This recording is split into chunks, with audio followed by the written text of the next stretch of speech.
Amigos de psicópatas o sociópatas. ¿Cómo se dieron cuenta de que su amigo no era normal? Estábamos en el instituto. Finalmente la llamé la atención por manipular e intimidar a la gente para que fuera su amiga. Incluida yo, después de que le dijera a toda la escuela que estaba embarazada. No lo estaba, y como se trataba de un colegio pequeño y muy religioso, costó un buen esfuerzo disipar esos rumores. Como represalia, acusó a mi madre de abofetearla cuando vino a casa a disculparse. Por muchas razones, esto era absolutamente falso. Mis padres y yo decidimos que me cambiaría de colegio al semestre siguiente para alejarnos de ella. El primer día de clase se me acercó corriendo y sonriendo, y me contó emocionada que le había dicho a su madre que también quería cambiar de instituto para estar conmigo. Tuvieron que pasar otros 2 años y la intervención del colegio después de que mi madre y yo acumuláramos una buena cantidad de pruebas para que finalmente le dijeran que si no me dejaba en paz tendría consecuencias. Íbamos a ir a la policía acusándola de acoso y hostigamiento. Esa amenaza fue suficiente para que finalmente su madre accediera a que me dejara en paz. Antes de eso, insistía en que éramos mejores amigas y que su hija nunca había hecho nada malo.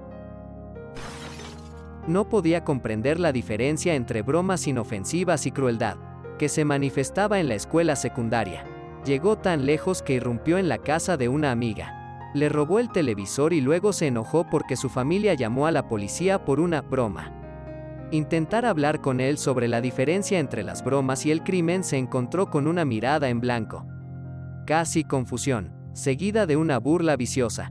No lo vi mucho después de eso.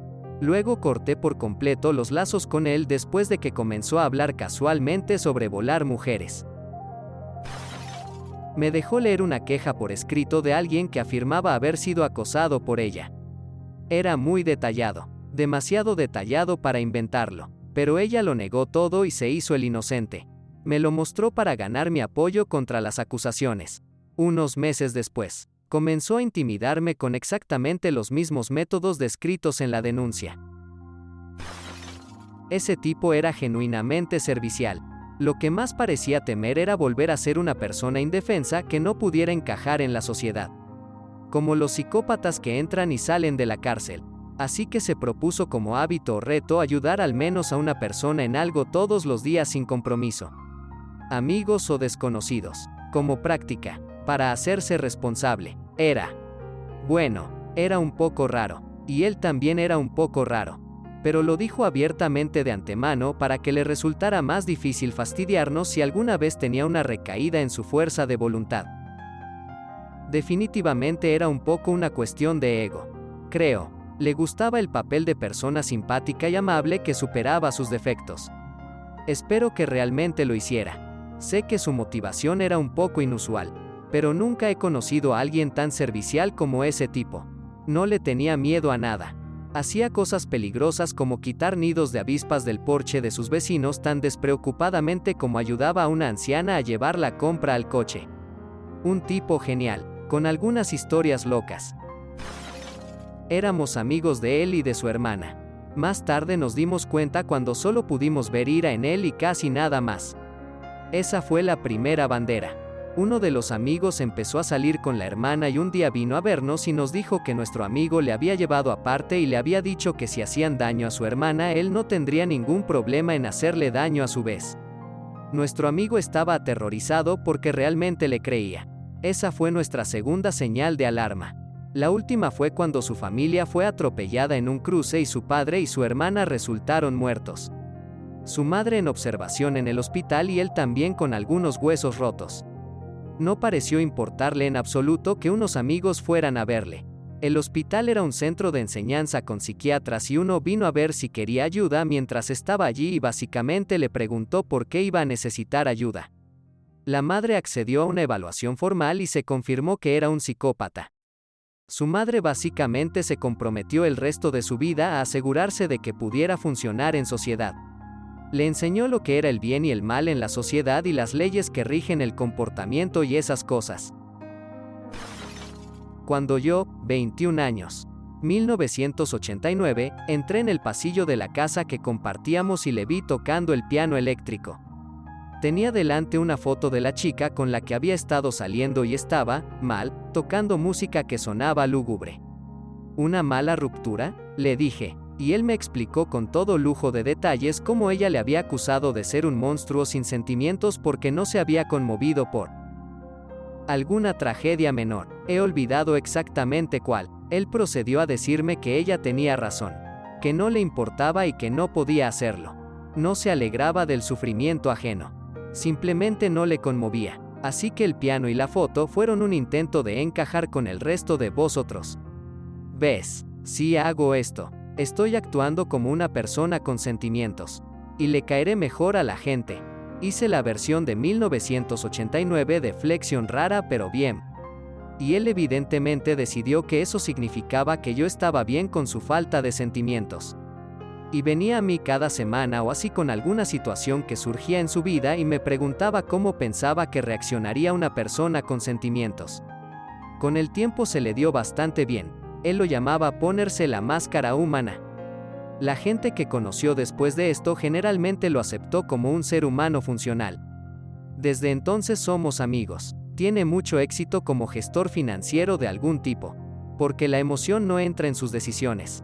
Está casado. Tiene un par de hijos guapos, a los que ve como en su mayoría animales que farfullan. Pero a veces piensan, su mujer parece feliz, pero él la rescató de una situación realmente tóxica. Así que puede que ella piense que está mejor, y que yo sepa no tiene ni idea de que su humanidad es una máscara. Sigue hablando conmigo cada vez que se acerca su cumpleaños, su aniversario o la Navidad, y me hace sugerencias de regalos. Es lo bastante inteligente como para darse cuenta de que los regalos comunes y corrientes son la opción equivocada. Pero no tiene la perspectiva necesaria para ponerse en el lugar de su mujer y ver lo que ella querría. A mí se me da bastante bien, a juzgar por las reacciones de ella ante sus regalos. No es autista, o al menos no significativamente. Es lo que habríamos llamado un psicópata antes de que salieran todos los cambios del DSM-5. Múltiples terapeutas han estado de acuerdo con esto. Afecto plano, sin remordimientos. Se crió en un hogar estable y cariñoso. Seguía los consejos de sus padres sobre cuáles eran las reglas de la vida. Aunque nunca entendió por qué se suponía que la gente debía comportarse así. Salvo para evitar las consecuencias. Le encanta dedicarse a los negocios porque puede ser tan depredador como quiera sin consecuencias. Siempre que siga siendo legal. Su principal motivación es tener estatus y riqueza. Y tiene mucho de ambos. Coleccionar fichas le convierte en un ganador. Tener una relación aparentemente cariñosa con su mujer y sus hijos le hace ganar estatus. Si los tratara mal, los demás hablarían. Dice que si hubiera nacido en la época de los cavernícolas, sería el tipo que se quedaba solo por la noche y vigilaba el campamento mientras los demás dormían. Parece que es un psicópata que fue criado correctamente. Se le dieron reglas para vivir y no ser un imbécil. Eres un buen amigo por ayudarlo. Solía trabajar para un sociópata. Al principio, era increíblemente agradable. Sinceramente, pensaba que era el mejor jefe que había tenido nunca. Me pagaba de más, me daba mucho tiempo libre y me hacía regalos de vez en cuando.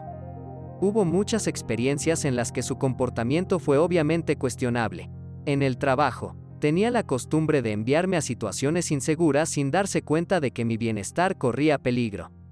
Cuando un empleado se marchaba a otro trabajo, actuaba como si fueran peces de colores que se podían tirar por el retrete y sustituir. Recuerdo una ocasión en la que simplemente le mencioné una experiencia en la que un antiguo compañero de trabajo y yo visitamos una destilería local para tomar algo después del trabajo. Mi jefe empezó a decir que ese empleado no era de fiar y mi jefe repitió la idea de que sabía que no encajaba a largo plazo en la empresa. Ten en cuenta que mi jefe lo contrató. Hubo dos últimas pajas con mi jefe. La primera ocurrió cuando me llevó a comer un día y me cogió una rabieta en público. El segundo tuvo lugar en una reunión 1 a 1. Trajo un cuchillo y lo utilizó para intimidarme y obligarme a hacer lo que quería. Quería añadir que mi jefe parecía estar totalmente desconectado de las emociones humanas. Era como si le faltara la comprensión general de que otras personas también tienen pensamientos y sentimientos. Era incapaz de darse cuenta de que no podía tratar a los demás como a una mascota. ladrándonos para que hiciéramos trucos en un chasquido de dedos. No puedo probar que lo fueran, pero estoy bastante convencido de que un viejo amigo lo era. No he hablado en mucho tiempo, afortunadamente. Para empezar, tenía una completa incapacidad para sentir remordimiento por sus acciones. Podía sacar a la gente de su vida con frialdad por las infracciones más pequeñas. Ser emocionalmente abusivo con las chicas con las que salía. Decir y hacer casi cualquier cosa sin pensar en nada. Y aunque creo que nunca lo recuerdo compartiendo ningún detalle personal, sí recuerdo cómo sus ojos solían iluminarse si las personas comenzaban a ser personales sobre sus vidas o inseguridades o cualquier cosa. Como si estuviera grabando y archivando esa información para más tarde en caso de que necesitara usarla. Tengo un ex con el que había algo seriamente mal. Sé que todo el mundo dice eso de su ex, pero esto era muy diferente. No era para nada malicioso, pero no tenía ninguna consideración por los demás. En absoluto, y era extremadamente encantador y hábil mintiendo. Altamente inteligente. No me di cuenta de su magnitud hasta un tiempo después de romper. Me sorprendió mucho cuando drogó a su abuela para poder robarle el coche. Nunca parece hacer nada solo por hacer daño a la gente. No parece obtener ninguna satisfacción del acto de causar daño. No es como Ted Bundy ni nada parecido. Pero si esa persona se interpone entre él y lo que quiera, no tiene ningún problema en hacer lo que haga falta para eliminar el problema. Solo se rodea de gente que es útil. Si no son útiles, no tiene ningún interés en ellos. Mi hermana pequeña, 27 años, ha sido diagnosticada recientemente como sociópata. De pequeña siempre sospechamos que no podía comprender la empatía. Por ejemplo, de pequeña le molestaba el sonido de la respiración de alguien e intentaba que dejara de respirar para poder disfrutar del silencio. Lo único que le importaba era su propia comodidad y validación y no parecía entender que los demás quisieran lo mismo. Guardó silencio durante toda su infancia y se limitó a observar y absorber todos los comportamientos humanos a su alrededor para poder imitarlos. Esto le permitió manipular a todas las personas con las que entraba en contacto. Vivió de mis padres hasta que intentó quemar la casa como castigo por haberla ofendido. Le dijo que matriculara el coche que le compraron, porque equipara una afrenta personal a quemarlos vivos en su casa. Actualmente vive de un chico asexual al que ha convencido para que sea su cuidador porque el sexo es una distracción molesta con la que no quiere que la molesten. La quiero a muerte, pero es difícil tratar con ella y con todas las diferentes versiones de ella que otras personas conocen. Es un camaleón y consigue lo que quiere, pero me pregunto lo solitario que es que nadie te conozca de verdad. Gracias por mirar. Si te gustó el video, dale a me gusta. Si quieres ver más videos, suscríbete. Y si tienes algo que decir, deja un comentario. Adiós.